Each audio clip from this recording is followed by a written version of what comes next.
Police still have not released any details about why Dallas police officers shot and wounded a murder suspect they were closing in on this afternoon. When asked whether the suspect was armed, they said they were hoping to release that information soon. Mesquite police are investigating the shooting since it happened there after Dallas police chased the suspect into a Mesquite neighborhood.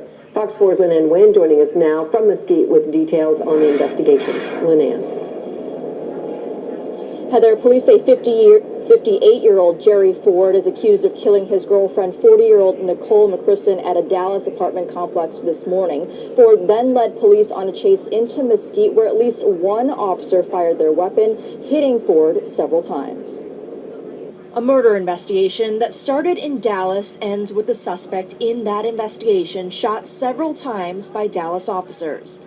DPD says around 10:15 Friday morning, they were called to an apartment complex on the 8900 block of Park Lane. As uniformed officers arrived at the location, they made entry into an apartment and found a approximately 40-year-old female victim deceased from homicidal violence. Police say the suspect took off in the victim's car. Officers later found it near Mesquite and started following, which led to a short chase. That chase led up to the 500 block of Parkwood Trail behind me, where that vehicle eventually crashed, and four Dallas officers were involved in a officer-involved shooting. Since the chase ended up in Mesquite, Mesquite police were called to assist, but say by the time their officers arrived, the suspect had already been shot several times by Dallas officers. As our officers got here, Dallas PD officers were administering aid to the suspect.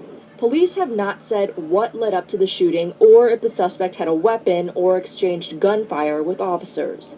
The suspect was taken to the hospital, where police say he was able to speak with detectives. According to Chief Hall, who was on scene, the suspect confessed to the murder to his sister. Dallas police say he also has a prior criminal record. The suspect involved in this incident, we believe, is the suspect in the murder. We do have a previous report of domestic violence that involves this suspect, where he was charged with aggravated assault on July 26th of 2020 and was released on a $25,000 bond. And Mesquite police are currently investigating the officer-involved shooting since it happened in their jurisdiction. Dallas police, meanwhile, heading up the murder investigation. And Ford is facing a first-degree murder charge.